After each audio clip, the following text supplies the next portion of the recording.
মাকে বুঝান। আজ মারা বেসামাল হয়ে গেছে, আজ বোনেরা বেসামাল হয়ে গেছে, বেপরদার উৎসব তুলে দিছে। এটা যেন আল্লাহর সাথে যুদ্ধ করছে। আল্লাহ করোনা না, তুমি আরো কিছু দাও, আমরা বেপরদিগি ছাড়বো না। যুবক ছেলেগুলো যেন বলতেছে, আল্লাহ তুমি করোনা দেওয়ার চাই দাও, অশ্লীল ছবি দেখা, ফেসবুকে নর্তকী দেখা আমরা ছাড়বো না। দেখি তুমি কি করতে পারো, তুমি যা করার করো।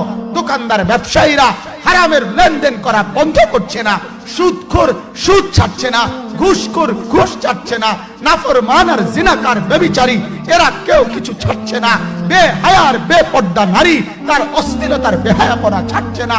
মুসলমান তার ঘরে টেলিভিশনের নর্তকীর আওয়াজ তো বন্ধ করছে না। হায় করোনা কিভাবে যাবে, আযাব কিভাবে যাবে বলেন বলেন বলেন আপনারা।